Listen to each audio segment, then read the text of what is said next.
हरि विठ्ठल श्री ज्ञानदेव तुकाराम ज्ञानेश्वर महाराज की जय। या कुंदेन्दु तुषार हार धवला या शुभ्रवस्त्रावृता या वीणावरदंड मंडितकरा या श्वेत पद्मासना या ब्रह्माच्युत शंकर प्रभृतिभिर्देवैः सदा वन्दिता सा मां पातु सरस्वती भगवती निःशेषजाड्यापहा।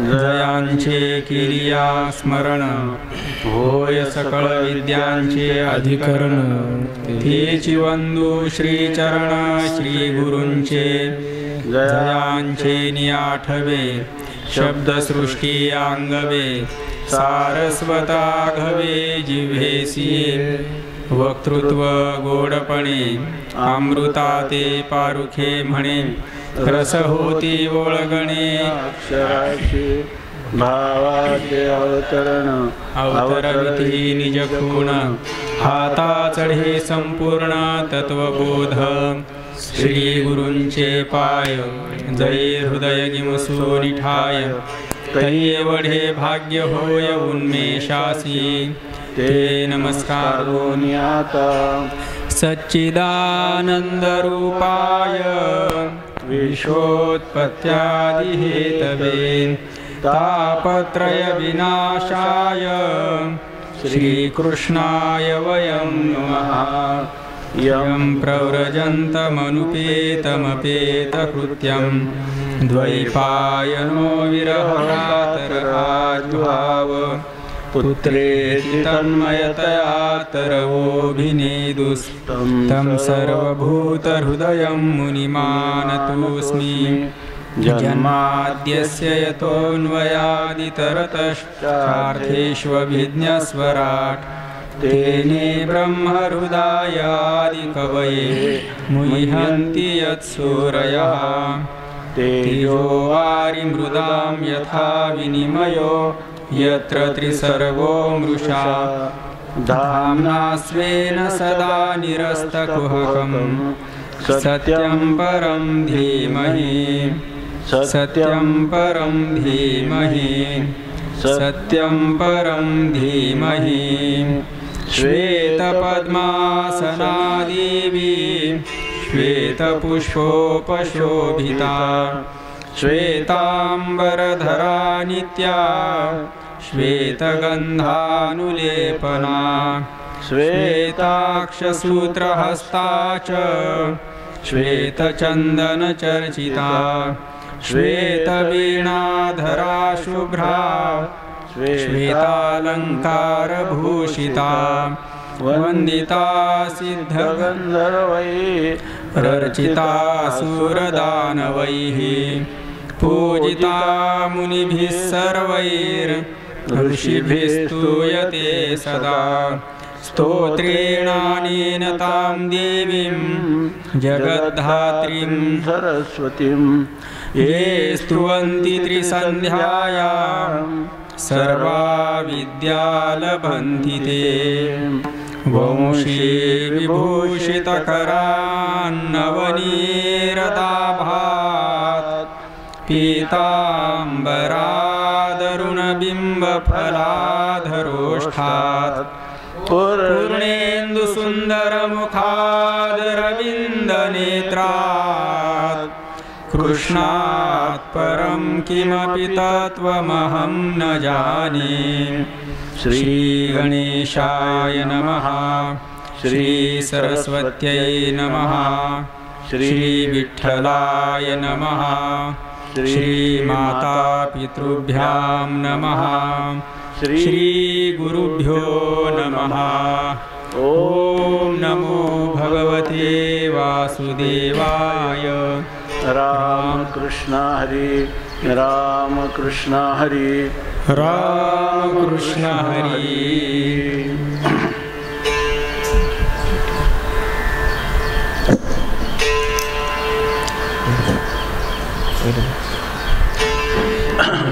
वेद वेद प्रमाण करावया गोकुळासी आला, की नाटळीचा कुवासा झाला. ब्रह्म आणि गोवळू ब्रह्मादिका वंदू, ऐसा निगमू पैला जविला. गणिका स्वीकारी राहू मांडला, की दशरथ पत्नी चुकविला.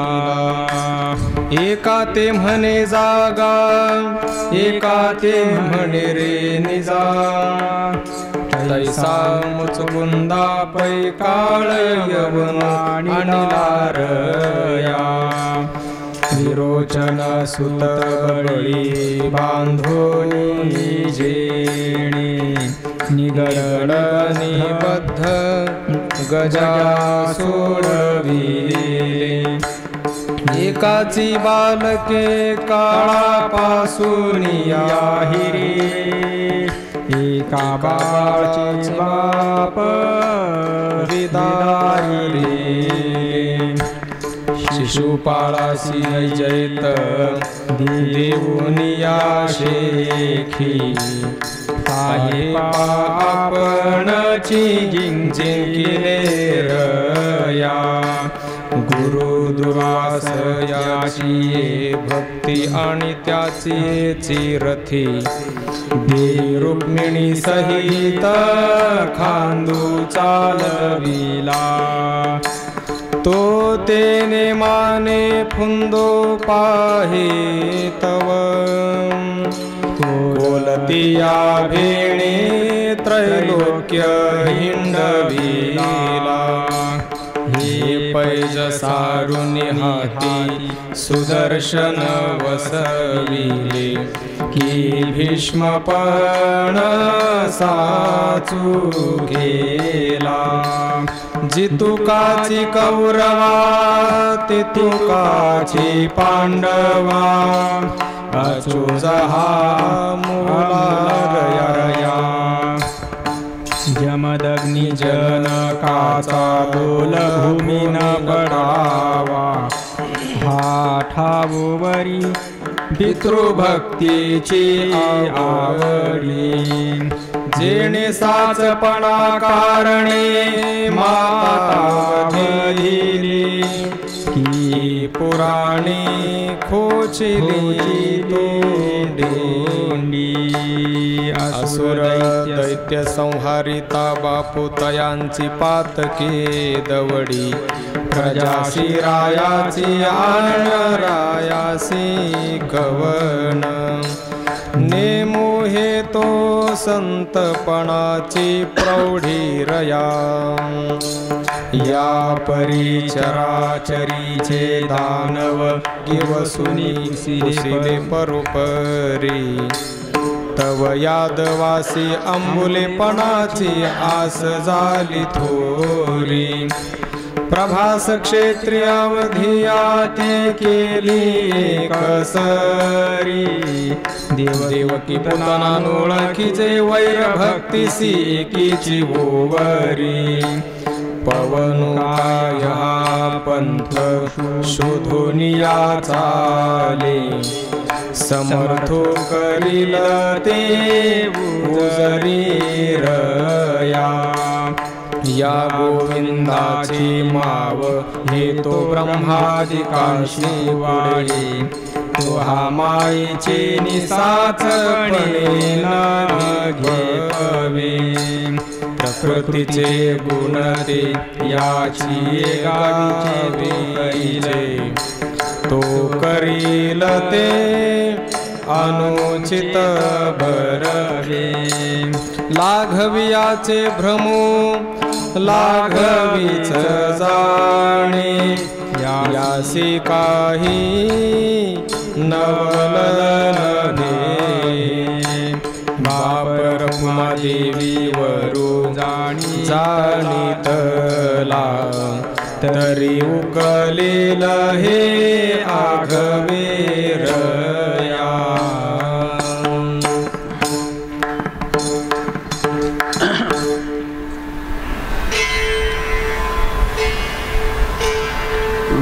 प्रमाण करावया गोकुळाशी आला, की नाठळीचा कुवासा झाला. ब्रह्म आणि गोवळू ब्रह्मादिका वंद्यू ऐसा निगमू पै लाजविला. गणिका स्वीकारी राहो मांडला, की दशरथ पतनी चुकविला. एका ते म्हणे जागा, एका ते म्हणे रे निजा. तैसा मुचकुंदा पै काळ येऊन आणिला रया.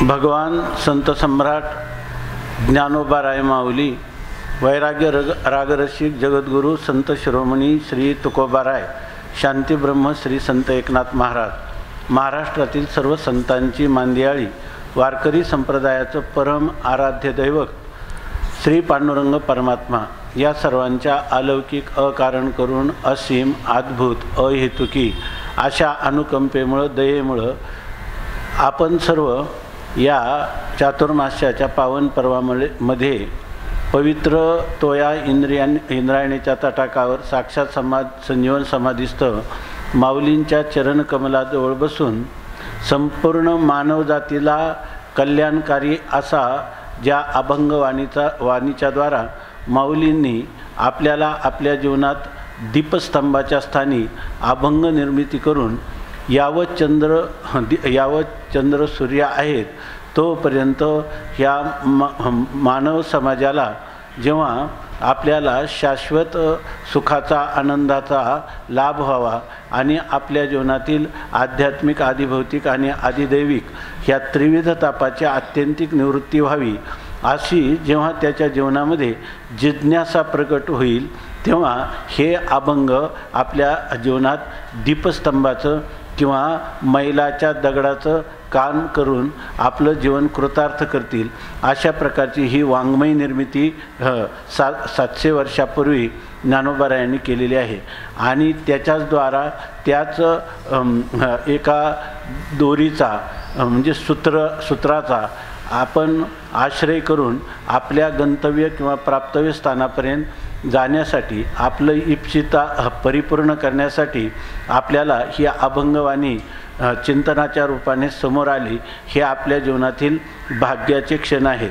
यथाशक्ती यथामती त्याचा एक शिंतोडा त्या अभंगवाणीतला जे शब्द आहेत त्या शब्दाचा थोडा बहुत अर्थ आणि त्या वचनाचा आशय जर त्यांच्याच कृपेने आपल्या हृदयामध्ये स्फुरद्रूप झाला तर आपल्या जीवनाचं कोट कल्याण होणार यात कोणत्याही प्रकारचा संशय नाही. आणि असं असणारं अलौकिक दिव्य वाङ्मय, त्या दिव्य वाङ्मयाचं चिंतन करण्यास आपण प्रवृत्त झालो म्हणून आपण भाग्यवान आहोत. असो, आज या ठिकाणी ज्ञानोबारायांच्या गाथेतील रूपवर्णन हे जे प्रथम प्रकरण आहे, या प्रकरणातील हा 16वा अभंग प्रारंभ होत आहे. माऊली म्हणतात, वेद प्रमाण करावया गोकुळाशी आला. भगवान परमात्म्याचं अवताराचं प्रयोजन काय आहे तर वेदाचं प्रामाण्य सिद्ध करणं. भगवंताचं आपण ज्ञानेश्वरीमध्ये पाहिलं तर भगवंताला सांगायचं आहे की द्वैताद्वै दुःखम भवती, हा श्रुतीचा काय आहे सिद्धांत आहे. आणि भगवंतसुद्धा स्वमुखे आपण सांगेतो श्री विष्णू, श्री गीता हा प्रश्नो अर्जुनेशी. गीतेच्या द्वारा भगवान परमात्मा या ठिकाणी हेच सांगतात की जे श्रुतीनं सांगितलं तोच सिद्धांत मराठी मायबोलीत सांगताना दुजे जवळजवळ घडे तो संसार भय जोडे, हे आपुलेनी तोंडे बोलती वेद, असं भगवान श्रुतीचा अत्यंत आदरपूर्वक उल्लेख करतात. याचा अर्थ भगवान स्वामी महाराज सांगायचे की या ओवीतून भगवान सांगतात की माझ्या बोलण्याला प्रामाण्य कदाचित तू देणार नाही आणि माझी पण अशा प्रकारची इच्छा नाही. कारण या सनातन परंपरेमध्ये अपौरुषेय वेद हा सर्वात प्रबल प्रमाण मानला गेलेला आहे. जरी गीता असली तरी श्रीमद भगवद्गीता भगवंताने गायलेलं गीत असेल त्यांच्या मुखातून या ठिकाणी तसं पाहिलं तर वेदाचा संपूर्ण आशय यथार्थरीतीनं प्रगट झाला. ही गोष्ट जरी खरी असली तरी आपण गीतेला स्मार्त ग्रंथ असं म्हणतो.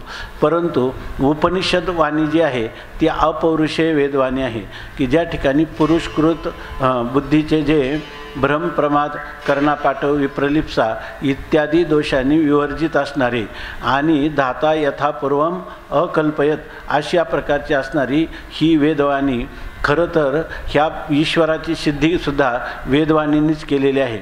म्हणून ईश्वर परमात्मा श्रीकृष्ण देखील या ठिकाणी सच्चिदानंद घन असं ब्रह्मच या ठिकाणी आपल्या सिद्धीसाठी सुद्धा वेदाचंच प्रामाण्य असल्यामुळं वेद प्रमाण करण्यासाठीच भगवंताने अवतार धारण केलेला आहे.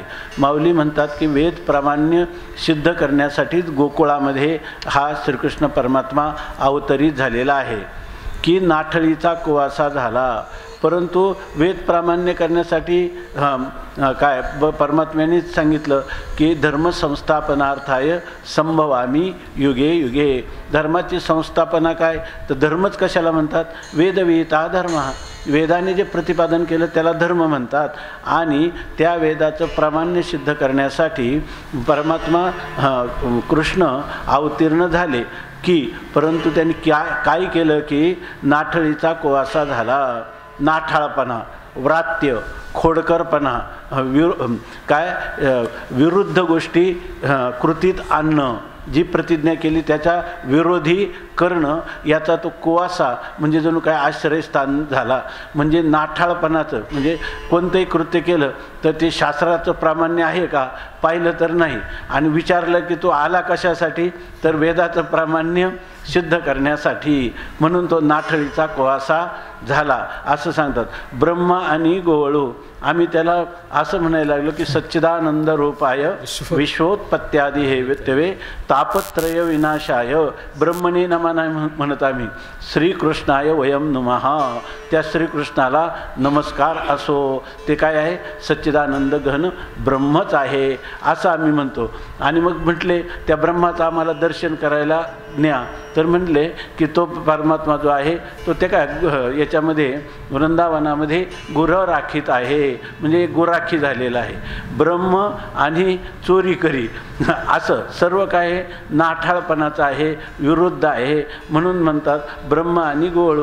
ब्रह्म म्हटलं तर तो ब्रह्मच काय करत आहे? नंद बाबाची खिल्लारं सांभाळत आहे. आता हे असं कसं ब्रह्म असं सांगतात. ब्रह्म आणि गोळू ब्रह्मादिका वंद्यू. आणि म्हणे हा परमात्मा जो आहे ना ब्रह्म भागवतामध्ये वर्णन केलं की ब्रह्मदेवाची बुद्धीसुद्धा कुंठित झाली. गाई वत्से चोरोनिया काय ब्रह्माने नेली परंतु गाई वत्स गोवळ सगळा कोण झाला? परमात्मा झाला. म्हणून तो ब्रह्मादिकांनाही वंद्य आहे असं वर्णन केलं. परंतु इथं जर त्याचं गोकुळात असणारं स्वरूप जर आपण पाहिलं त्या मित्रांबरोबर केलेलं गोपींबरोबर केलेली रासक्रीडा हे सगळ्या गोष्टी पाहिल्या त्यांनी केलेली बालक्रीडा तर ह्या सगळ्या ज्या गोष्टी आहे आयसा निगमो पहिला जविला.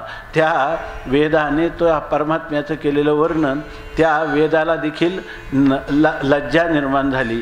किंवा भागवत पांचरात्रागम इत्यादी ग्रंथामध्ये कृष्ण परमात्म्याचं केलेलं महिम्याचं जे वर्णन आहे ते महिमा वर्णन करून त्या ग्रंथकर्त्यांना किंवा ग्रंथांना देखील निगम म्हणजे शास्त्र पण त्याच्यामध्ये आगम निगम म्हणत असताना तंत्र शास्त्र किंवा दर्शन किंवा वेद या अनेक प्रकारचे जे परमात्म्याचे वर्णन करणारे ग्रंथ त्या निगमांना वेदासहित सर्व शास्त्रांना देखील लाजवलं.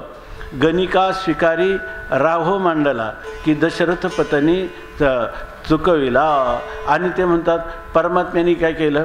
त्या परमात्मा जो आहे तर त्या परमात्म्याने आम्ही श्रीराम परमात्मा हा साक्षात ब्रह्मरूप आहे असं म्हणतो आणि म्हटलेलं आहे. पण त्यांनी तशा धर्माच्या मर्यादा पाळल्या म्हणून त्याला मर्यादा पुरुषोत्तम म्हणतो. अशाच प्रकारचं यातच सांगितलं कृष्णस्तु भगवान स्वयं राम अवतारामध्ये मर्यादा आहे. विधीचं विधानाला रामचंद्र प्रभू अनुसरतात. आणि हा तर काय सांगितलं वर्णन? हा संपूर्ण परब्रह्म आहे, केवळ परब्रह्म आहे. म्हणजे सच्चिदानंद रूप ब्रह्म या ठिकाणी घनीभूत होऊन कृष्ण नावाला प्राप्त झालेलं आहे. आणि या कृष्णाने केलं काय तर गणिका स्वीकारी राहो मांडलेला. ती गणिका वेश्या आणि ती काय तर शेवटी मरणाच्या वेळेला तिनं पाळलेला जो पोपट होता, संस्कृतमध्ये त्याला राघव म्हणतात, तर माझ्या राघवचं कसं होईल, म्हणजे राघवा हे जे नाव परमात्म्याचं आहे त्या राघव नावाचं तिनं उच्चारण केलं आणि त्या ठिकाणी राघव मांडला आणि सगळ्या त्यांच्या पत्नीमध्ये सर्वांच्यामध्ये कलह निर्माण झाला. इथं लक्ष्मी मातोश्री ह्या परमात्म्याचा ऐश्वर्य पाहून पाय धुवावयाच्या दैवा पात्र झाली, तेव्हा त्यांना हे अर्धांगिनी पद त्या भगवंताच्या चरित्रात प्राप्त झालं आणि राही रुक्माई काय ओवाळी त्या उभ्या दोही दोबाही मयूर पिच्छे ढाळी ती ठाईचे ठाई, अशा प्रकारच्या राही रुक्मिणी ह्या सगळ्या ज्या काही अष्टपतिव्रता भगवंताच्या सांगितल्या त्या भगवंताच्या सेवेत निमग्न आहे आणि ही देहाचा विक्रय करून या ठिकाणी आपला अर्थार्जन करणारी एकश्चित गणिका नावाची वेश्या आणि तिनं राघवा हाक मारली आणि तिला कुठं नेलं, आपल्या वेश्या गणिका ती सत्य लोका नेली. धुंद जनाबाई हेच सांगतात पुढं, धुंद झाला तुझा दरबार. जनाबाई हेच वर्णन ज्ञानोबरायांचं जणू काही दुसऱ्या अभंगाच्या रूपाने करतात. या ठिकाणी ही पतिव्रता ती व्रथा नागविली, अशा प्रकारचं तुझं जीवन आहे की गणिका स्वीकार्य. आणि उलट काय केलं, आपल्या ज्या धर्मपत्नी आहेत त्याच्यात राहू म्हणजे कलह उत्पन्न केला. आईस की दशरथ पत्नी चुकविला आणि दशरथ राजा जो आहे तर तो पत्नी चुकविला. इथं असं एक बरोबर नाही, हाच पाठ आहे ना त्याच्यातही, दशरथ पत्नी चुकविला म्हणजे दशरथ राजा पतनाला जाणार होता का तर त्याने श्रावण बाळाचा वध केला, त्यामुळं त्या ठिकाणी त्याला पतन व्हायला पाहिजे होतं, पण तसं न करता पतन तर झालं नाहीच, त्याचं पतन तर झालं नाही, पण शेवटी भगवान रामचंद्राचं चिंतन करत करत त्या ठिकाणी तो पुन्हा आपल्या स्वस्वरूपाला किंवा मोक्षाला प्राप्त झाला असे सांगते. म्हणजे पतन त्याचं होऊ दिलं नाही. वास्तविक त्यांनी काय केलं होतं, श्रावण बाळाचा वध केला होता, परंतु ते एक ब्राह्मण वधाचे दशरथ राजा म्हणतो ना, ब्राह्मण वधाचे पाप नाही जळाले. अजून ते पाप होतं पण ते पाप भोगावं लागलं का नाही, कारण पिंडदान देताना दशरथाचा हातच वर आला पिंड स्वीकारण्यासाठी. आता तशा प्रकारचं पिंडदान जे झालं नाही त्याचं कारण धर्माचा तसा विधी नाही किंवा प्रतिपादन नाही धर्मशास्त्राचं म्हणून झालं, पण पतनापासून मात्र तो चुकला. आणि एका ते म्हणे जागा, एका ते म्हणे रे निजा. एका ते म्हणे जागा, एकाला म्हणतो जागं राहा आणि एकाला म्हणतो झोपा. मुचकुंदाला काय, बरोबर ना, मुचकुंदाला काय सांगितलं, झोपा, आणि कालयवनाला काय सांगितलं, याच्या पाठीमागं लागा. परंतु तिथं जाऊन त्यांनी जेव्हा कृष्ण समजून परमात्म्याने त्याला आपलं कालयवनाने लात मारली, मुचकुंद जागा झाला. आता त्याला काय म्हटला, आता जागा, जागा आणि यांचा समाचार घ्या. म्हणजे ही सगळी करणी कोणाची आहे, परमात्म्याचीच आहे. एकाला जागा म्हणतो आणि एकाला निजा असं म्हणतो, आणि त्या दोघांच्या मध्ये असा कलह लावून देतो, एक मारतो आणि एक मरतो, अशी याची लीला आहे. एका ते म्हणे रे निजा तैसा मुचकुंदा पै काळयवना आणि लारया. आणि इथं मुचकुंदाने काळयवनाचा घात केला तर त्या मुचकुंदाने नाही केला, त्याला जागवणाऱ्या परमात्म्याने केला, जागवणाऱ्या परमात्म्याने केला. आणि कालयवनाचा नाही केला, त्याचा घात मुचकुंदाकडून कालयवनाचा घात व्हावा ही योजनाही कोणाची होती, परमात्म्याचीच होती. विरोचन सुत बळी बांधोनी जेने निगड निबद्धा गजा सोडविले. एकाची बालके काळापासून या हिरे आणि एका बाळाचे बाप विदारिले. शिशुपाळाशी जैत देवनिया शेखी पाहेपा आपणची जिंकिले रया. आता म्हणतात विरोचन सुत बळी बांधोनी जेने, विरोचनाचा मुलगा बळी, या बळीला काय केलं, बंधन केलं परमात्म्याने. आणि निगड निबद्धा गजा सोडविले. आणि जो निगड म्हणजे बेडीमध्ये बद्ध झालेला असा जो गज गजेंद्र त्याला मात्र सुटका केली. आता बळी जो आहे, तुका म्हणे बळी आणि जीव दिला पाया तळी. ज्याने परमात्म्यासाठी सर्व समर्पण केलं त्याला मात्र पायाखाली तुडवलं. आणि जो त्या म्हणजे त्याला नंतर बळीचा द्वारपाळ झाला, पण अगोदर बळीला पाताळामध्ये घालण्याचं कार्य कोणी केलं? परमात्म्यानेच केलं. आणि जो गजेंद्र एक पशु, बळी राजा विरोध, तोही काय प्रल्हादाच्या वंशात जन्मलेला बळीराजा. आणि प्रल्हादाने काय केलं तर आपलं सर्वस्व परमात्म्याला समर्पण केलं. आणि त्याचा नातू ना बळी, आणि त्या बळीचं दशा यांनी काय केली? दुर्दशा केली. आणि त्याला आपल्या पायाने पाताळाला पोचवलं. पुण्यवंत पाताळ लोकी नेला, असं धुंद झाला तुझा दरबार असं सांगतात. बळी बांधणं. आणि तो गजेंद्र कोण? पशु, एक पशु. पुन्हा त्याला मग नकराने पकडलेलं आणि पशुची चाललेलं युद्ध. आणि त्या पशु काय पापपुण्य जाणती, त्यांचं काही हा विषय पण नाही. त्याला जेव्हा कोणाचाच उपयोग होईना तेव्हा त्याने आपली एक हाक मारली की काय असेल जो कोणी ब्रह्मांड नायक, आपल्या हाकेस देईल हाक. त्याला हे माहीत नाही की येतो वा इमानी भूतानी जायंते, हे त्याला तर काही माहीत नव्हतं. तरीसुद्धा ही हाक त्या परमात्म्याने ऐकलं आणि त्या नकराचा वध केला आणि त्याला सोडवलं. असं एकाची बालके काळापासून या हिरे. आणि संदीपान जे गुरु त्यांचा सांदीपनी गुरु त्यांचा पूर्वी मेलेला जो मुलगा आहे तर त्यांना परत आणून दिला. आणि एका बाळाचे बाप विदारिले.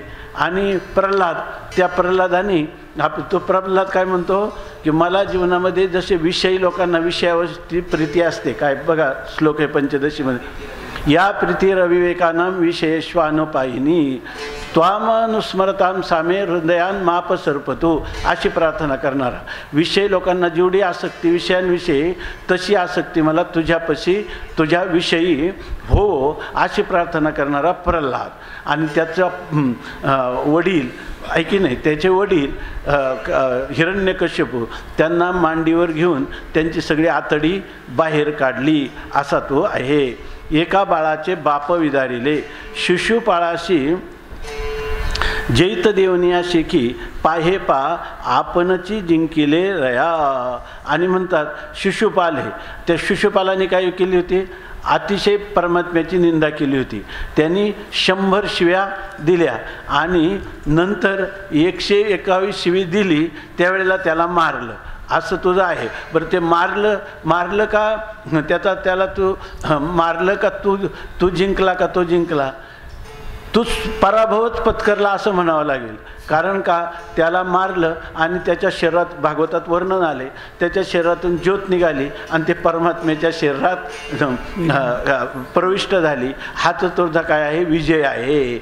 मग आणि ह्या विजयामध्ये काय तू पुरुषार्थ केला तर जो आपला निंदक आहे त्याला आपल्या स्वरूपात मिळवून घेतलं. हे सगळं विरोध आहे की नाही? हा सगळा अभंग आहे ना, हा अभंग आहे व्याजस्तुती नावाच्या अलंकारामध्ये.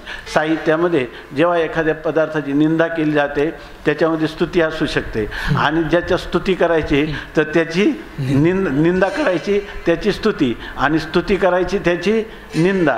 पण त्या निंदेचा जर विचार केला तर त्या वक्तूर इच्छा तात्पर्य, वक्त्याचं तात्पर्य स्तुती करण्यात असतं, निंदा करण्यात नसतं. परंतु ही व्याजस्तुती अलंकार साहित्यातला लक्षात घेतला नाही तर मनुष्याला ह्याच्यामध्ये विरोध वाटतो. अरे भगवंताची निंदा केलेली आहे.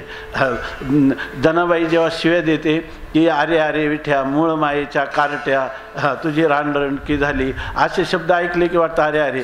जनाबाईने एवढं नव्हतं म्हणायला. जनी जाहे पाणी असे मागे धावे ऋषिकेशी, हे बरोबर आहे की नाही? आणि हे बरोबर आहे. परंतु त्या जनाबाईंनी त्या देवाला अशा प्रकारच्या शिव्या देणं हे उचित नाही. ही व्याजस्तुती आहे. याच्यातून भगवंताच्या कर्तुम अन्यथा कर्तुम शक्तीचं जे आपल्याला साक्षात्कार झालेला आहे तो साक्षात अतिशय आदरपूर्वक साहित्याच्या भाषेत अलंकृत अलंकारिक भाषेमध्ये व्यक्त करतात. घडलेलं एक उदाहरण आपण सांगत असतो. एकदा आळंदीमध्ये मला नाव विचारू नका तर त्याच्यामध्ये एका महापुरुषांचा अमृत महोत्सव होता. त्याच्यामध्ये आपल्याला एक लेख लिहायला सांगितला त्यांच्याविषयी.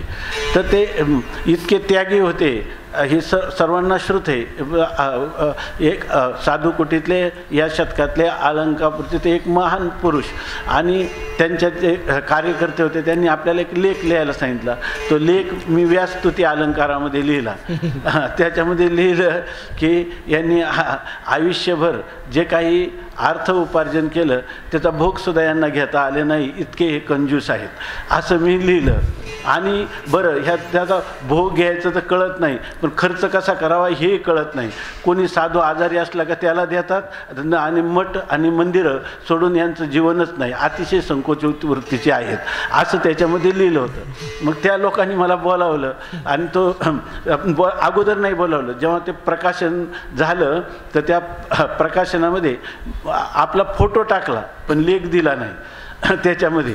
आणि नंतर त्यांनी आपल्याला बोलवून सांगितलं की महाराजांचा सगळा महाराष्ट्र गवगवा करतो आणि तुम्ही का विरुद्ध लिहिलं याच्याबद्दल आम्हाला स्पष्टीकरण करून सांगा असं त्यांनी सांगितलं त्याच्यामध्ये. त्यामुळं आम्ही तो लेख दिला नाही असं सांगितलं. याचं कारण काय आहे की वक्त्याची जी इच्छा आहे तो व्याजस्तुती अलंकारात ते लिहिलेलं होतं, ते त्यांच्या लक्षात आलं नाही. तर असो तसं इथं ज्ञानोबरायांची भाषा ही व्याजस्तुती अलंकारात आहे. संतात शिष्योपाळाशी जे इथं देवनिया शेके पाहे पा आपणची जिंकिले रया. गुरु दुर्वास याची भक्ती आणि त्याची याची रथी देवी रुक्मिणी सहित खांदू चालविला. तो तेने माने फुंदो पाहे तो कोलतिया भेने त्रैलोक्य हिंडविला. हे पैज सारोनी हाती सुदर्शन वसविले की भीष्मपण साचू केला. जितुकाची कौरवा तितकाची पांडवा आचोज हा आमुला रया.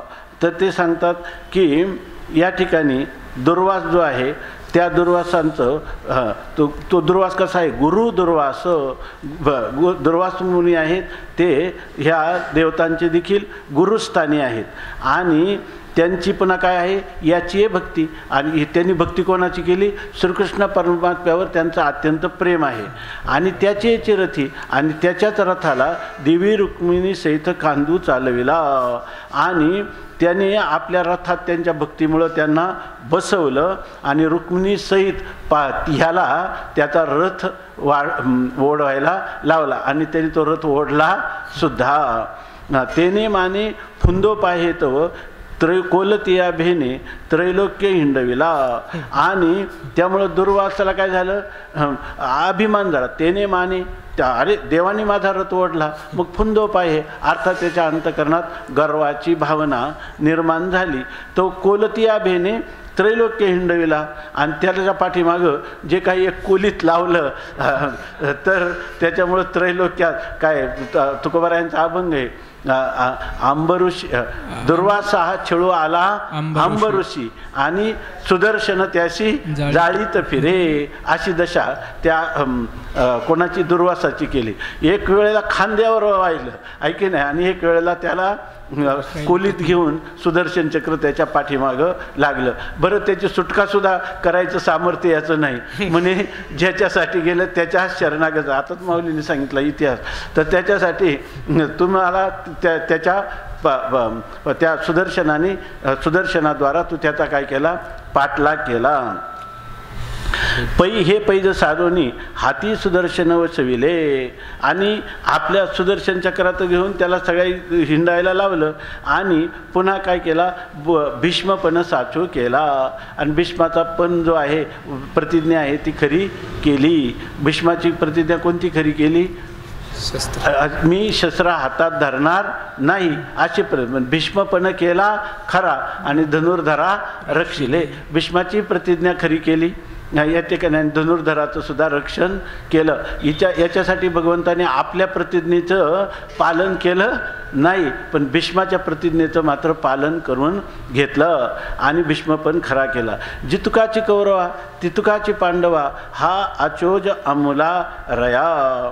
तर ते म्हणतात जितका हा पांडवांना होता पांडवांना प्रिय होता तितकाच हा कोणाला कौरवांनाही प्रिय होता. बघा ना किती त्यांचा कौरवांचा किती विश्वास आहे. दुर्योधनाने अमर होण्यासाठी युद्धामध्ये विचारलं कोणाला, आपल्या मातोश्रीला गांधारीला विचारलं आणि हा सल्ला कोणी दिला? भगवंतानीच सांगितलं, तुला अमरत्वाचा संदेश तुझी आई सांगेल. मग ही पण दुर्योधनाचा विश्वास होता की नाही त्याच्यावर? मग तो सर्वांचं आचोज आमुला सगळ्यांचा प्रेमाचा विषय परमात्मा, जितका कौरवांना परमात्मा प्रमाण होता तितकाच कौरवांना देखील होता. असं आश्चर्यकारक प्रेम त्याच्याविषयी होतं. दुर्योधनालाही तितकाच आणि अर्जुनालाही तितकाच. ठीक आहे ना? तर असं सांगतात की जितुका कौरवा तितुका पांडवा आचोज हा आमुला राया. आचोज म्हणजे आश्चर्यकारक असं प्रेमाचं स्थान होतं. जमदग्नी जनकाचा बोल भूमी न पडावा हा ठावोवरी पितृभक्तीची आवडी जेने साचपणा कारणे माता वदिली की पुराणे खोचिली तोंडी आसुर दैत्य संहारिता बापू तयांची पातके दवडी प्रजाशी रायाची आन रायाशी कवन नेमू हे तो संतपणाची प्रौढी रया. पहा, जमदग्नी जनकाचा बोल भूमी न पडावा. जमदग्नीनं ती रेणुका माता थोडी उशिरा आली घाटामध्ये जल घेऊन. तर जमदग्नी कोपिष्ट होते. त्यांनी सांगितलं आपल्या परशुरामाला मुलाला की जमदग्नी हे त्याचे जनक आहेत, वडील आहे आणि त्याचा बोल भूमी न पडावा. वडिलांची आज्ञा काय आहे? प्रमाण आहे. त्यांनी सांगितलेला शब्द लगेच जमिनीवर जाऊ देऊ नये, म्हणजे व्यर्थ जाऊ नये. तो तत्काल त्याचा आपण आज्ञेचं पालन व्हावं म्हणून हा ठावोवरी पितृभक्तीची आवडी, इतकी पित्याच्या भक्तीची आवडी आहे. आपल्याकडं असं सांगता की पित्याचं खरा पुत्र कोण? जर पित्याने न सांगता पित्याचं मनोगत जाणील तो. पित्यानं सांगितल्या तो श्रेष्ठ आहे, पित्याने सांगितल्यावर करतो तो मध्यम आहे आणि सांगूनही करत नाही तो पुत्र नामधेयम. त्याला पुत्र असं म्हणतात. असं कारण तो त्यांच्या वंशात जन्माला आलेला आहे. हा ठावोवरी पितृभक्तीची आवडी, इतकी त्याला पितृभक्तीची आवडी होती जेने साचपणा कारणे माता वदिली. ज्याने सत्यासाठी पित्याच्या आज्ञेचं पालन करताना आपल्या रेणुका मातेचा देखील वध केला. की पुराणे खोचली तोंडी, ते पुराणे खोचली तोंडी म्हणजे पुराणांचं तोंडसुद्धा बंद केलं. असुर दैत्य संहारिता हा पुराणे खोचली तोंडी. तर त्या ठिकाणी पुराणांचं तोंड, पुराणांचं काय आहे तर पुराणांचं असं म्हणणं आहे की आपण आपल्या जीवनामध्ये केलेलं पाप, जसं परोपकारा हा पुण्याय पापाय परपीडनम, जो परपीडा देतो तो पापी आहे आणि त्याला नरकादी योनी प्राप्त होतात.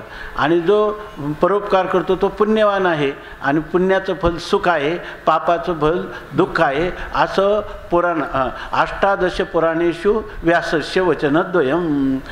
परोपकार हा पापाय परोपकार हा पुण्याय पापाय परपीडनम असं सिद्धांत आहे पुराणे 18 पुराणाचा. आणि 18 पुराणांचं हे तात्पर्य असताना देखील पुराणे तोंडी, आपण म्हणतो तो माणूस तोंडावर पडला का? कसा पडला तर असुर दैत्य संहारिता बापू तयांची पातके दवटी.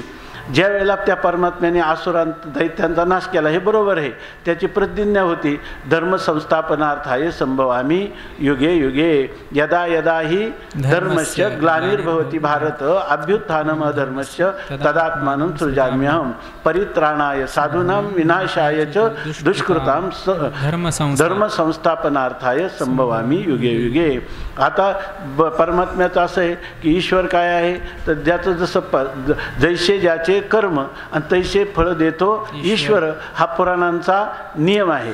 परंतु मग आपलं भक्तिरस अमृत सिंधूमध्ये त्यांनी लिहिलं की रावण वगैरे ज्या ते मोक्षाला गेले तर फलबल कल्प्य ते भगवंताचे भक्त होते असं म्हणता येईल की नाही? फक्त हे बाकीचे भजन करतात ते त्याच्या सन्मुख त्याचं महात्म्य जाणून करतात. यांनी महात्म्य जाणलं होतं पण विरोधी भक्ती केली. भागवतामध्ये हा विषय आलेला आहे की जो कंस रावण यांचा जो वध झाला तर तो काय शास्त्राच्या नियमाप्रमाणे परमात्म्याने अवतार घेऊन त्यांचा नाश करणं आवश्यक आहे, भगवंताचं तसं बोलणं आहे. परंतु नाश करण्यापर्यंतच आहे, त्यांना मोक्ष कसा काय? पापाचं फल मोक्ष नाही आणि पापाचं फल त्यांना काय मिळालं? हे करून गेले पाप. बरं इतकं उत्कट पाप केलं का देवाला अवतार घ्यावा लागला, मग देवाला मारावं लागलं आणि देवाने मारून त्यांना दिलं काय?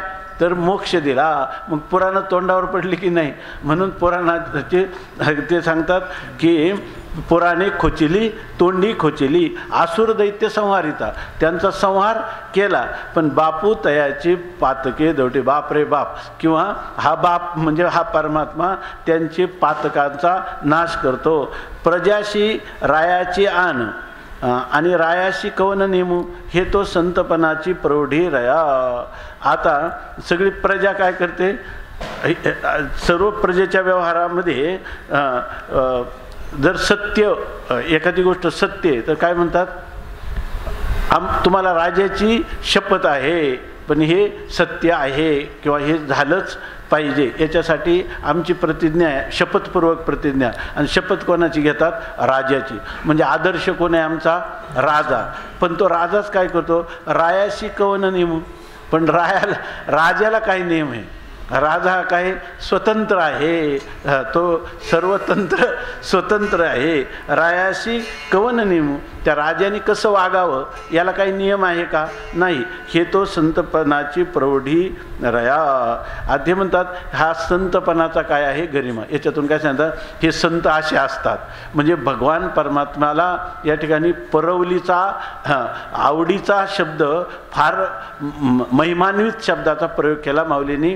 हे संतांचा अशा प्रकारचा महिमा आहे. म्हणजे माझा परमात्मा काय आहे हे असं कोण करू शकतं? असं संतच करू शकतात. म्हणजे हे देव करतो किंवा संत करू शकतात. माझा इष्ट कृष्ण परमात्मा हा संत आहे आणि हे संतांच्याकडे असा जो अपकार करतो त्याच्यावर सुद्धा ते उपकार करतात असं सांगतात. या परी चराचराचे दानव घेऊसिनी पुजले परोपरी तव यादवाशी आंबुलेपणाची आस झाली थोरी. प्रभास क्षेत्रीय अवघिया ते केली एकसरी. देवकी पुतना नोळखीजे वैरभक्तीशी एकीची ओवरी. पवनू काय हा पंथ शोधनिया चाले समर्थू करील ते उजरी रया. आज सांगतात चराचरीचे दानव, सगळे चराचर विश्वामध्ये जेवढे दानव राक्षस होते ते ग्युसेनी त्यांना टिपून ग्युसेनी पुसिले. एक एक शोधून टिपून मारले आणि परोपरी अगदी पराकाष्ठेचा प्रयत्न करून त्यांना मारलं. तव यादवांशी आंबुलेपणाची आस झाली थोरी. आणि त्याच वेळेला त्या यादव जे होते त्या यादवांना वाटलं कोण आपला रक्षक कोण आहे? भगवान श्रीकृष्ण परमात्मा आहे. आणि त्यांनी कोणाला शिल्लक ठेवलं नाही. बाळपणापासूनच त्याचं आहे काय बाळपणी नुगडता बाळपणाची फुली येणे अदानवी सृष्टी केली. करी धरोनी उमानिली महेंद्र महिमा. असं त्या परमात्म्याचं ऐश्वर्य. आणि तो परमात्मा कोण? यादव या आमच्या वंशातला आहे. असं त्यांनी सांगितलं. आणि तो आमचा काय पुन्हा मागे पुढे उभा आहे सांभाळित आलिया आघात निवाराया. मग असं एकदा ज्या माणसाजवळ सामर्थ्य नाही ना तर त्याचे जे रक्षक असतात ना त्या रक्षकाचं सामर्थ्य ते आपलंच आहे. त्यात तो करतो सर्व बलाचा वेच आणि याला वाटतं की त्याला दिलेलं बळसुद्धा माझंच आहे असं वाटतं. आणि त्यामुळं त्यांना झाला गर्व. थोरपणाची आंबुलेपणाची आस झाली थोरी. आंबुले म्हणजे आपणच कोणी मोठे स्वामी आहोत, श्रीमंत आहोत, समृद्ध आहोत असा त्या श्रीमंतीचा सत्तेचा त्यांना गर्व झाला. आणि मग काय भगवंतांनी लक्षात घेतलं, अरे आता ह्यांची पण जिरवली पाहिजे. मग काय केलं? प्रभास क्षेत्रीय अवघिया ते केली एकसरी. अरे आपण सगळे यादव एकत्र आले पाहिजे. ग्रहणाचं पर्व आले, आपण तिथं गेलं पाहिजे. प्रभास क्षेत्रावर फार पवित्र क्षेत्र आहे.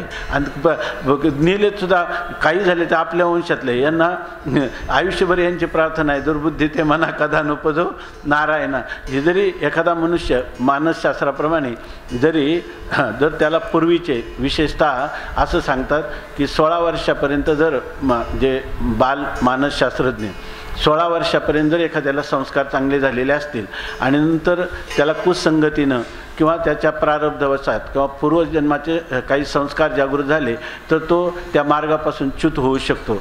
परंतु जरी च्युत झाला तरी ह्या 16 वर्षाचे संस्कार बरेचसे इतके दृढ असतात की वयाच्या 35 नंतर तो पुन्हा पहिल्या पायरीवर येतो, असं मानसशास्त्राचं संशोधन आहे, आधुनिक मानसशास्त्रज्ञ. तर तिथं म्हणतात भगवंताला वाटलं असं होईल, मग भगवंतांनी त्यांना काय केलं, मद्यपानाला प्रवृत्त केलं. मग मद्यपान झाल्यानंतर कलहाला प्रवृत्त केलं आणि आपापसातच कलहाला एकमेकांना मारून सगळा वंश त्या ठिकाणी समाप्त केला. कोणी केला? आपणच आपला वंश समाप्त केला. प्रभास क्षत्रिय अवघ्याते केली एक सरी. बरं, आणखीन याचं काय, हा अज्ञानी एक फार आहे, याला कळत नाही.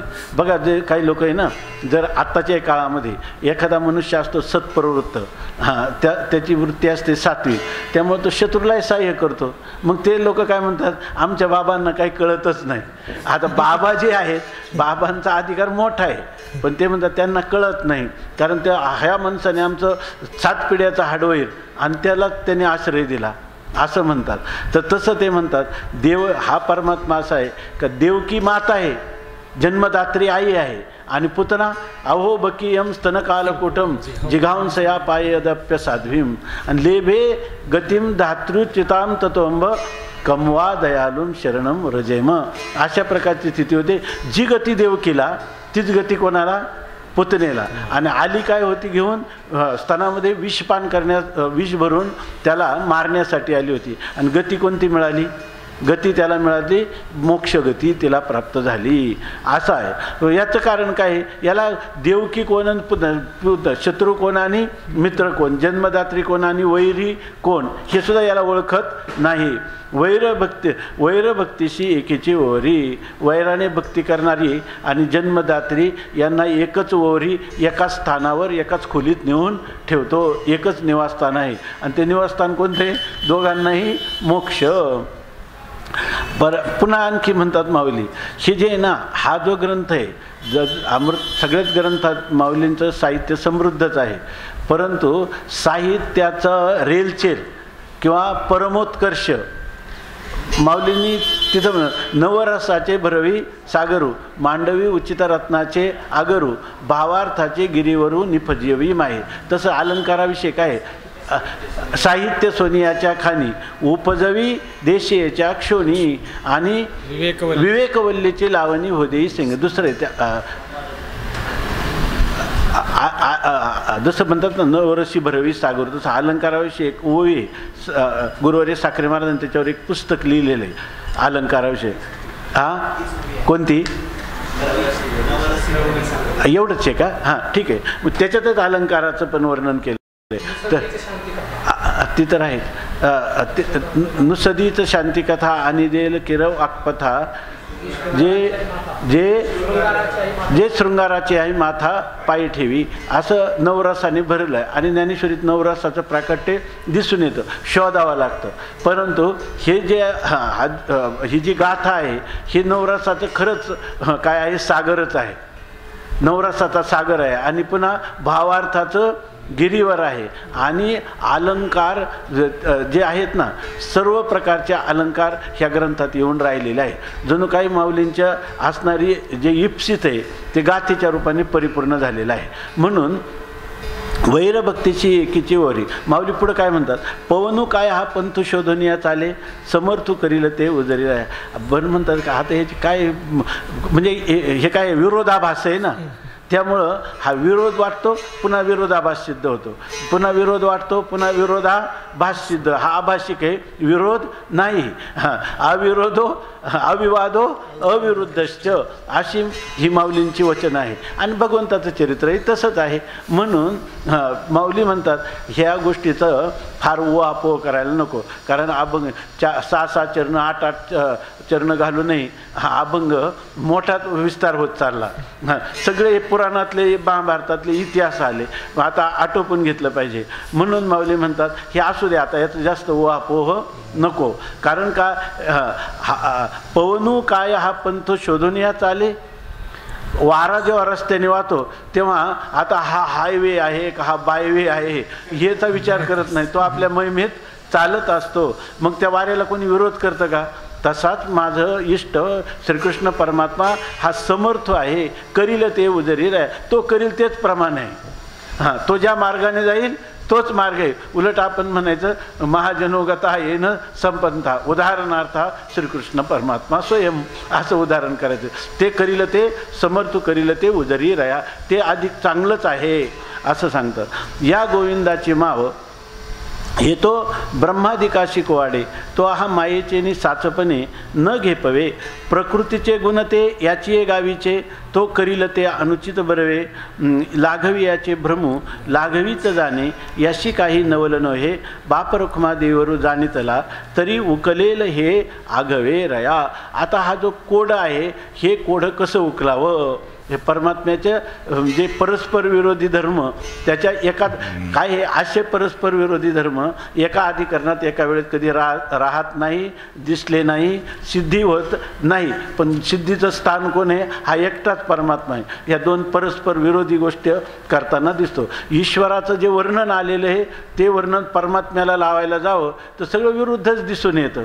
बरं, विरुद्ध दिसतं म्हणावं तर ह्याच्या काय आहे की असे ज्या ईश्वरा अवतार किंवा अधिकारी कोटीतले पुरुष स्वामी महाराज सांगायचे यांच्या जीवनातले ह्या सगळ्या लीला आहेत.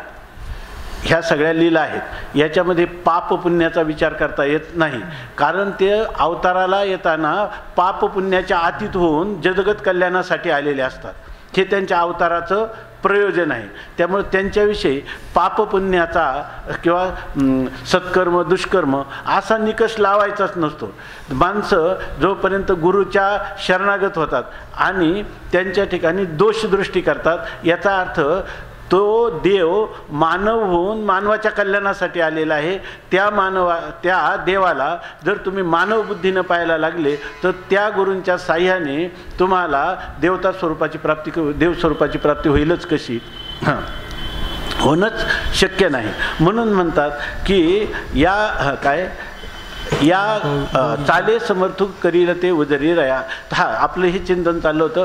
परस्पर विरोधी धर्म जर एका ठिकाणी राहत असतील, एकाच अधिकरणात जर राहत असतील तर याचाच अर्थ काय आहे? ती त्याची लीला आहे, त्या परमात्म्याचं ते विवर्त आहे असा त्याचा अर्थ.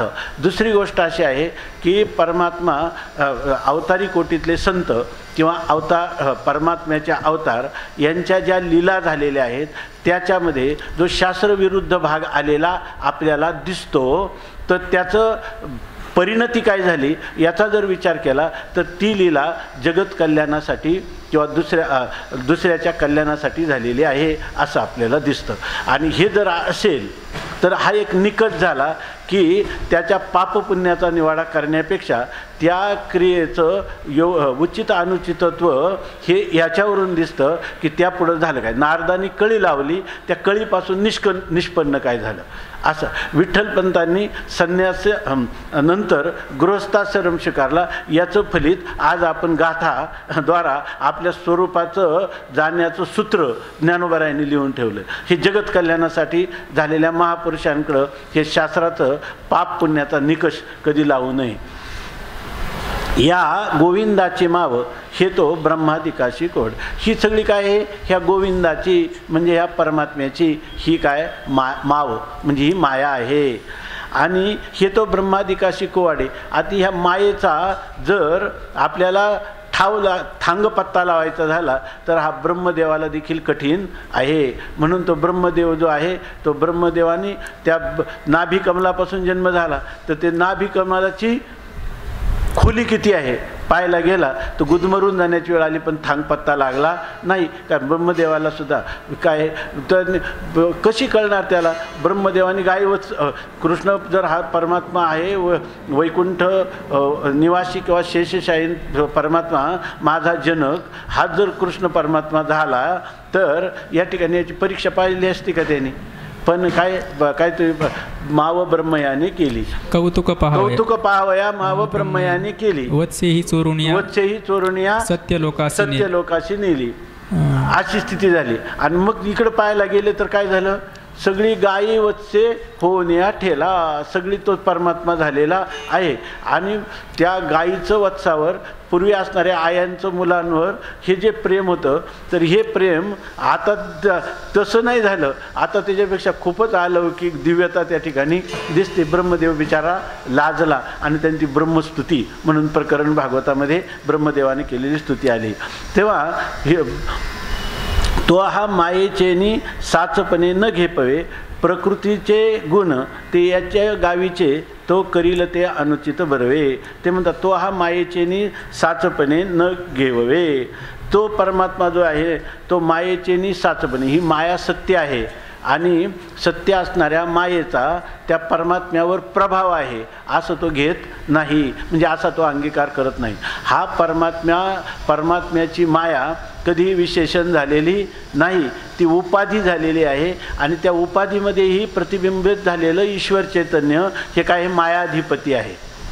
इतकी की ज्या परमात्म्याची उपासना केली तर तुका म्हणे माया आणि होय दासी लागे पाया. मग जर त्याच्या स्मरणाने जर माया त्या स्मरण करणाऱ्याच्या साठी दासी भाव धारण करते, तर त्या परमात्म्याची ती काही आज्ञेचं उल्लंघन करून ठेवेल का?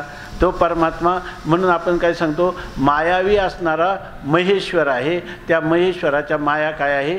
ताब्यात आहे. आणि जीवाचा काय आहे?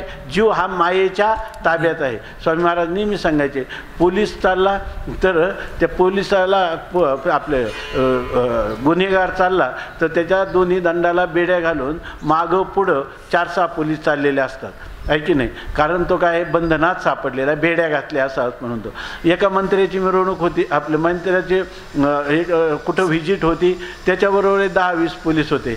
म्हणले अहो हे मंत्री, म्हणजे मंत्री आणि पोलिसांनी कशी हे यांना बेडी कशी? बेडी नाही, आता त्या पोलिसांचाही तो काय आहे? आधिपत्य करणारा आहे.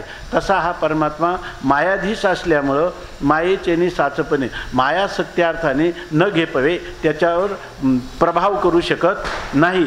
प्रकृतीचे गुण ते याचे गावीचे. प्रकृतीचे जे गुण आहेत, त्रिगुणात्मक असणारी प्रकृती आहे, ते याचे गावीचे, जणू काय याच्या घरचेच आहे. म्हणजे कोणत्या गुणाचा उत्कर्ष, कोणत्या गुणाचा अपकर्ष करायचा, कोणत्या कार्यासाठी जर तुम्हाला त्या ठिकाणी तमोगुण उपयोगाचा असेल तर त्या तमोगुणाला परमात्मा प्रेरक होतो, कधी रजोगुणाला होतो, कधी सत्वगुणाला होतो. आणि कोणता गुण आहे त्याच्या ताब्यात नाही, तिन्ही गुण त्याच्या ताब्यात आहे. म्हणजे त्रिगुणात्मिका मायेचाच तो काय आहे? अध्यक्ष आहे, अधिपती आहे. ते अनुचित बरवे. आणि हे जो परमात्मा आहे त्याच्या गावचेच ते गुण असल्यामुळं त्यांनी जर काही कृत्य अनुचित केलं, शास्त्रविरुद्ध केलं, तरी तेच काय होतं? बरवे, ते चांगलं, ते उत्तमच ठरतं. कारण परमात्म्याची कोणती कृती केली तर ती काय आहे? चांगलीच आहे. याच्यामध्ये परमात्म्याविषयी जेव्हा भक्ताची गुणदृष्टी असते तेव्हा परमात्म्याने केलेलं जे काही शास्त्रविरुद्ध आचरण त्याच्याविषयी दोष न दिसता त्याला काय होतं? गुणच दिसते. स्वामी महाराज सांगायचे, मला वाटतं उडिया बाबांनी पण लिहिलेलं आहे की काही लोक गुरूंच्या सेवेमध्ये असतात आणि सेवेमध्ये असताना ते गुरु जेव्हा मानवी विग्रह धारण करतो तेव्हा स्वाभाविकपणे मानवी देहाचे काही धर्म किंवा बुद्धीचे ते त्यांच्या ठिकाणी प्रतीतीला येतात किंवा ते स्वतःहून आणून दाखवतात. पण याला काय होतं की याला त्याचा परिणाम होतो आणि त्याची एक आदर्श म्हणून कल्पना झालेली असते. गुरु म्हणजे अद्वेष्टा सर्वभूतानां मैत्रः करुण एवच. फार झालं सगळे गुण असलं एखादा नसला तरी म्हणतो एवढाच गुण कमी आहे असं. पण त्याच्यासाठी अशी जरी धारणा असली तर त्याला साकल्याने ब्रह्मज्ञान होऊ शकत नाही त्या गुरुपासून. तर त्याच्यासाठी त्यांच्या दोषाविषयी सुद्धा कशी गुणदृष्टी असली पाहिजे याविषयी उडिया बाबांनी लिहिलं की ज्या वेळेला गुरु एखाद्यावर रागावतात तर त्यावेळेला तो म्हणतो आज आमच्या श्रीगुरूने भगवान शिवाचं स्वरूप धारण केलेलं आहे. गुरु खूप प्रेमाने जेव्हा स्वतःच्या अगोदर असलेले वस्तू याला द्यावी, त्यांची भूक यांना लागते, तेव्हा म्हणतो आमचे गुरु काय आहेत, साक्षात पालन करते विष्णू भगवान आहेत, असं म्हणावं आहे की नाही. आणि एखादं त्यांनी सांगितलं मठाचं काम करायचं आहे आपल्याला, तर हा काय म्हणतो, मठ ही उपाधी आहे, ते करू नये असं नाही म्हणायचं. आज आमचे गुरु ब्रह्मस्वरूप ब्रह्मदेवाची भूमिकेत आहेत, असं करावं. तसं इथं ज्ञानोबा म्हणतात, लाघव याची गावीचे, तो करील ते अनुचित, तो जे करील ते अनुचित करतो, जो अन्वय असा घ्यावा, तो परमात्मा जे अनुचित करील ते बरवे, ते फार श्रेष्ठ आहे असं समजावं. लाघवी याचे भ्रम लाघवीचं जाणे. आता हा लाघवी म्हणजे त्याला काय म्हणतो आपण, बहुरूपी किंवा जादूगार, किंवा त्याला पंचदशीमध्ये कोणता शब्द आहे तो हे दाखवणारा, हा मायावी पण म्हणतात, ऐंद्रजालिक, त्याला ऐंद्रजालिक शब्द आहे. तो ऐंद्रजालिक ते जे इंद्रजाल दाखवतो, ती जादू दाखवतो, ती जादू कोणाला माहीत आहे, त्यालाच माहीत आहे. तर आपल्याला एवढंच माहीत आहे का हात घाल डब्यामध्ये, त्याच्यामध्ये काय आहे पहा अगोदर, काही नाही, आता हात घाल, बाहेर काढ, पेढा, असं एवढं कळतं. पण हे आपल्याला काय कळतं, पेढा आला एवढं कळतं, पण पेढा हा कसा आला, पेढा नव्हता तर भासला कसा, बरं खाल्ल्यावर म्हणतो पोट भरलं का, तर भरलं पण म्हणतो. ही काय लीला आहे किंवा ही काय जादू आहे, ही त्या जादूगाराला माहीत आहे, दुसऱ्यांना माहीत नाही. तसं परमात्म्याला काय करावं काय नाही, कोणत्या वेळेला काय, हे सगळं हे ऐश्वर्य त्या परमात्म्याचंच आहे, दुसऱ्याला ते कळू शकत नाही. म्हणून त्याला लाघवी बहुरूपी असं म्हणतात. लाघवी याचे भ्रम लाघवीचं जाणे, याशी काही नवल नव्हे. त्याचं त्या परमात्म्याला कोणत्याही प्रकारचं नवल वाटतं. नवल कोणाला आहे, आपल्याला आहे. अरे या ठिकाणी उन्हाळ्याचे दिवस, पाण्याचे टँकर चालले, आणि तो तिकडून मृगजळाचा पूर दिसतो, तेव्हा मृगजळ नाही, गंगा आज तुमच्या गावात आली, लागले ना मोठमोठे धबधबे चालले. लोक म्हणतात की हे काय आहे, हे नवल आहे का ना. आश्चर्य, उन्हाळ्याच्या दिवसात पाण्याचा दुष्काळ असताना धबधब्यातून पाणी रिचवायला लागलं, हे अनाकलनीय कोणाला आहे, आश्चर्यकारक तुम्हाला आहे. आणि जादूगाराला ही सर्व काय आहे, जादू आहे, त्याला आश्चर्य, याचं त्याला आश्चर्य नाही. बाप रखुमा हे नवल नव्हे. पण जर मला वाटत असेल की आता आम्हाला हे जे परमात्म्याचं जे ऐश्वर्य आहे किंवा परस्पर विरोधाभास आहे, तर ह्या विरोधाभासाचं आम्हाला आकलन व्हावं, की आम्हालाही कळावं असं आम्हाला वाटतं. ते कळावं का, तर त्याचं हे जर आम्हाला कळलं, सर्व ऐश्वर्य कळलं, तर हे कोडं आमचं सुटेल ना. असं कसं, हे जे कोड आहे परमात्म्याचा परस्पर विरोधी कृत्य, यांची संगती आमच्या जीवनात आम्हालाही लागावी असं आम्हाला वाटतं. मग ते म्हणतात, बाप रखुमा देवीवर जाणतला तरी उकलेल हे आगवे रया. याचं काही नाही, अधिष्ठानाचं ज्ञान झालं का अध्यस्त पदार्थांची निवृत्ती होते. तुमच्या अंतकरणात असणारी शंका म्हणजे एक प्रकारचं काय आहे, अज्ञान आहे किंवा अज्ञानाचं कार्य आहे. आणि त्याचा अज्ञान आणि अज्ञान कार्याचं अधिष्ठान कोण आहे, बाप रखुमा देवर परमात्मा आहे. आणि त्या परमात्म्याचं ज्ञान झालं की अधिष्ठानाच्या ज्ञानाने अध्यस्थाची निवृत्ती होते. इतकंच नाही, तुम्हाला जे अध्यस्त पदार्थ भासत होते आणि त्याचं नवल वाटत होते ना, ते आता अध्यस्त रूप न दिसता अधिष्ठानाचं ज्ञान झालं की तुम्हाला सर्व काय दिसतील, सर्वम खल्विदम ब्रह्म, अधिष्ठानच सर्वत्र भासेल. आणि त्या अधिष्ठानाचं काही नवल वाटणार नाही, आणि कार्याचं तर नवल वाटणारच नाही, कारण ते मुळातच कसं आहे, सदविलक्षण अनिर्वचनीय आहे. आणि अधिष्ठान कसं आहे, सच्चिदानंद रूप अवाच्य असं अधिष्ठान आहे. आणि त्या अधिष्ठानाचं ज्ञान तुम्हाला वेगळेपणाने होईल का आत्मत्वाने होईल, आत्मत्वाने होईल. मग ज्याला आत्मज्ञान झालं त्याची सगळीच कोडी उलगडली. म्हणून माऊली सांगतात की लाघवी याचे भ्रम लाघवीचं जाणे, याशी काही नवल नव्हे. बाप रखुमा देवीवर जाणीतला, बाप रखुमा देवीवर श्री विठ्ठल परमात्म्याला जाणलं तरी हे आगवे उकलेल रया.